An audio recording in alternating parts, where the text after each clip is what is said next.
1.5 साल के अंतराल के बाद करतारपुर साहिब कॉरिडोर अब फिर से खुल गया है। साथियों, गुरु नानक जी ने कहा है, बीच दुनिया सेवी कमाइए त दरगिही बेसन पाइए। यानी संसार में सेवा का मार्ग अपनाने से ही जीवन सफल होता है। हमारी सरकार इसी सेवा भावना के साथ देशवासियों का जीवन आसान बनाने में जुटी है। न जाने कितनी पीढ़ियां जिन सपनों को सच होते देखना चाहती थी, भारत आज उन सपनों को पूरा करने का भरपूर प्रयास कर रहा है।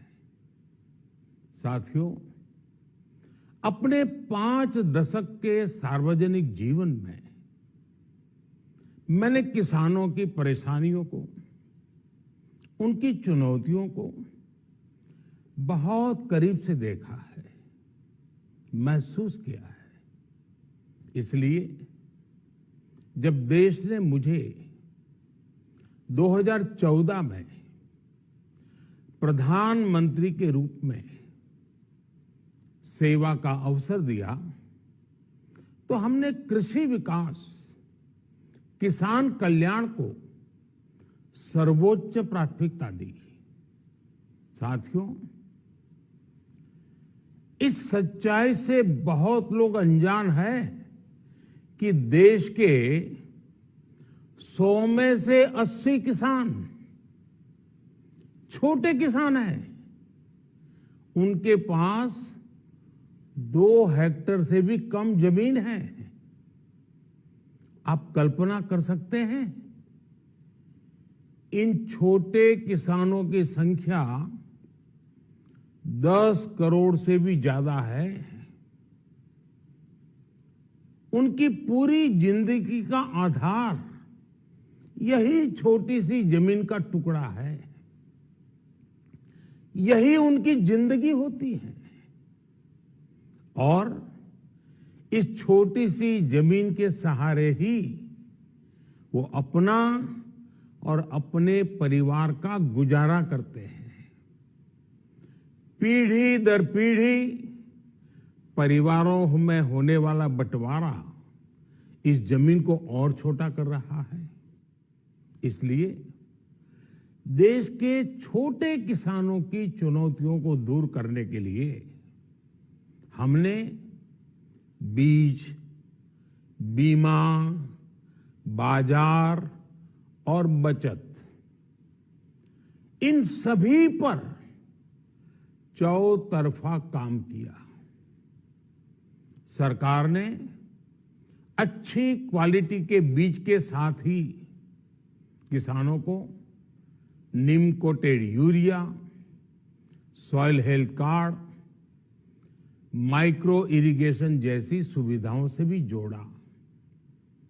हमने 22 करोड़ सॉइल हेल्थ कार्ड किसानों को दिए और इस वैज्ञानिक अभियान के कारण एग्रीकल्चर प्रोडक्शन भी बढ़ा। साथियों, हमने फसल बीमा योजना को अधिक प्रभावी बनाया। उसके दायरे में ज्यादा किसानों को लाए। आपदा के समय ज्यादा से ज्यादा किसानों को आसानी से मुआवजा मिल सके, इसके लिए भी पुराने नियम बदले। इस वजह से बीते 4 साल में 1 लाख करोड़ रुपए से अधिक का मुआवजा हमारे किसान भाई बहनों को मिला है। हम छोटे किसानों और खेत में काम करने वाले श्रमिकों तक बीमा और पेंशन की सुविधाओं को भी ले आए। छोटे किसानों की जरूरतों को पूरा करने के लिए सीधे उनके बैंक खातों में 1,62,000 करोड़ रुपए ट्रांसफर किए, सीधे उनके खाते में।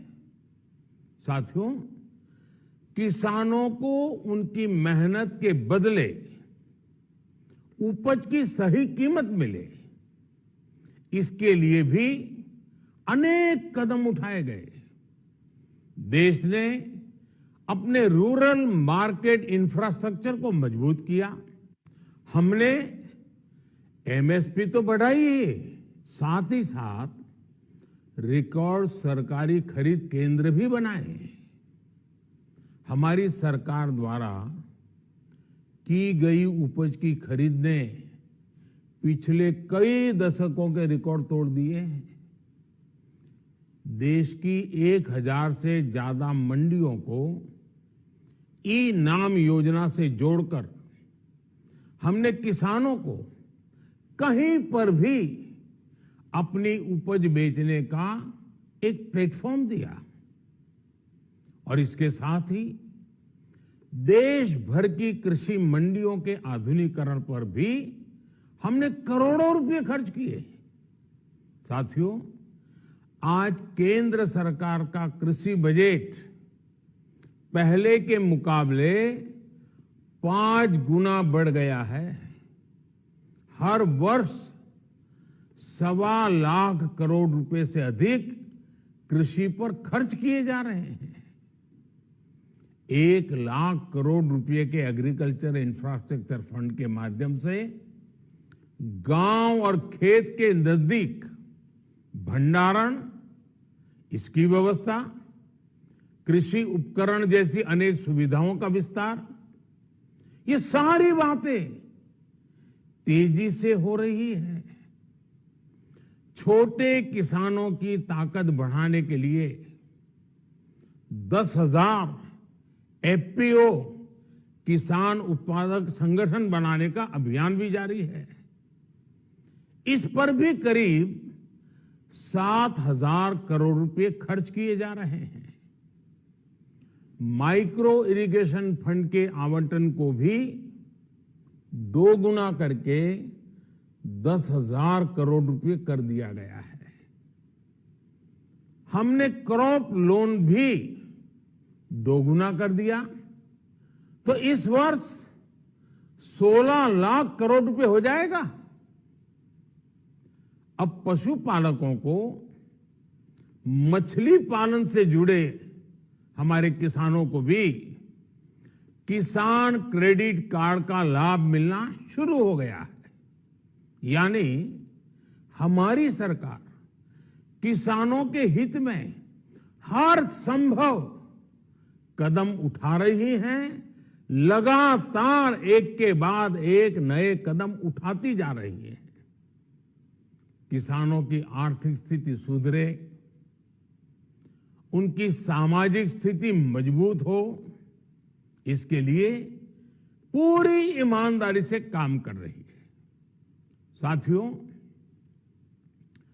किसानों की स्थिति को सुधारने की इसी महाअभियान में देश में 3 कृषि कानून लाए गए थे। मकसद ये था कि देश के किसानों को, खासकर छोटे किसानों को और ताकत मिले, उन्हें अपनी उपज की सही कीमत और उपज बेचने के लिए ज्यादा से ज्यादा विकल्प मिले। बरसों से ये मांग देश के किसान, देश के कृषि विशेषज्ञ, देश के कृषि अर्थशास्त्री, देश के किसान संगठन लगातार कर रहे थे। पहले भी कई सरकारों ने इस पर मंथन भी किया था। इस बार भी संसद में चर्चा हुई, मंथन हुआ और ये कानून लाए गए। देश के कोने कोने में कोटि कोटि किसानों ने, अनेक किसान संगठनों ने इसका स्वागत किया, समर्थन किया। मैं आज उन सभी का बहुत बहुत आभारी हूं, धन्यवाद करना चाहता हूं। साथियों, हमारी सरकार किसानों के कल्याण के लिए, खासकर छोटे किसानों के कल्याण के लिए, देश के कृषि जगत के हित में, देश के हित में, गांव गरीब के उज्जवल भविष्य के लिए पूरी सत्यनिष्ठा से, किसानों के प्रति पूर्ण समर्पण भाव से, नेक नियत से ये कानून लेकर आई थी। लेकिन इतनी पवित्र बात, पूर्ण रूप से शुद्ध किसानों के हित की बात, हम अपने प्रयासों के बावजूद कुछ किसानों को समझा नहीं पाए। भले ही किसानों का एक वर्ग ही विरोध कर रहा था, लेकिन फिर भी ये हमारे लिए महत्वपूर्ण था। कृषि अर्थशास्त्रियों ने, वैज्ञानिकों ने, प्रगतिशील किसानों ने भी उन्हें कृषि कानूनों के महत्व को समझाने का भरपूर प्रयास भी किया। हम पूरी विनम्रता से, खुले मन से उन्हें समझाते रहे। अनेक माध्यमों से व्यक्तिगत और सामूहिक बातचीत भी लगातार होती रही। हमने किसानों की बातों को, उनके तर्क को समझने में भी कोई कोर कसर बाकी नहीं छोड़ी। कानून के जिन प्रावधानों पर उन्हें ऐतराज था, सरकार उन्हें बदलने के लिए भी तैयार हो गई। 2 साल तक हमने इन कानूनों को सस्पेंड करने का भी प्रस्ताव दिया। इसी दौरान ये विषय माननीय सर्वोच्च न्यायालय के पास भी चला गया। ये सारी बातें देश के सामने है, इसलिए मैं इनके अधिक विस्तार में नहीं जाऊंगा। साथियों, मैं आज देशवासियों से क्षमा मांगते हुए सच्चे मन से और पवित्र हृदय से कहना चाहता हूं कि शायद हमारी तपस्या में ही कोई कमी रही होगी, जिसके कारण दिए के प्रकाश जैसा सत्य कुछ किसान भाइयों को हम समझा नहीं पाए। आज गुरु नानक देव जी का पवित्र प्रकाश पर्व है। ये समय किसी को भी दोष देने का नहीं है। आज मैं आपको, पूरे देश को ये बताने आया हूं कि हमने 3 कृषि कानूनों को वापस लेने का, रिपील करने का निर्णय लिया है। इस महीने के अंत में शुरू होने जा रहे संसद सत्र में, इसी महीने में, हम 3 कृषि कानूनों को रिपील करने की संवैधानिक प्रक्रिया को पूरा कर देंगे। साथियों, मैं आज अपने सभी आंदोलनरत किसान साथियों से आग्रह कर रहा हूं, आज गुरु पर्व का पवित्र दिन है। अब आप अपने अपने घर लौटे, अपने खेत में लौटे, अपने परिवार के बीच लौटे। आइए एक नई शुरुआत करते हैं, नए सिरे से आगे बढ़ते हैं। साथियों, आज ही सरकार ने कृषि क्षेत्र से जुड़ा एक और अहम फैसला लिया है। 0 बजट खेती यानी प्राकृतिक खेती को बढ़ावा देने के लिए, देश की बदलती आवश्यकताओं को ध्यान में रखकर क्रॉप पैटर्न को वैज्ञानिक तरीके से बदलने के लिए एमएसपी को और अधिक प्रभावी और पारदर्शी बनाने के लिए ऐसे सभी विषयों पर भविष्य को ध्यान में रखते हुए निर्णय लेने के लिए एक कमेटी का गठन किया जाएगा। इस कमेटी में केंद्र सरकार, राज्य सरकारों के प्रतिनिधि होंगे, किसान होंगे, कृषि वैज्ञानिक होंगे, कृषि अर्थशास्त्री होंगे। साथियों, हमारी सरकार किसानों के हित में काम करती रही है और आगे भी करती रहेगी। मैं गुरु गोविंद सिंह जी की भावना में अपनी बात समाप्त करूंगा। देहि शिवावर मोहे इहे, शुभ कर्मन ते कबहू न टरो। हे देवी, मुझे ये वर दीजिए कि मैं शुभ कर्म करने से कभी पीछे ना हटूं। जो किया किसानों के लिए किया, जो कर रहा हूं देश के लिए कर रहा हूं। आप सभी के आशीर्वाद से मैंने मेहनत में पहले भी कोई कमी नहीं की थी। आज मैं आपको विश्वास दिलाता हूं कि अब और ज्यादा मेहनत करूंगा ताकि आपके सपने साकार हो सके, देश के सपने साकार हो सके। आपका बहुत बहुत धन्यवाद। नमस्कार।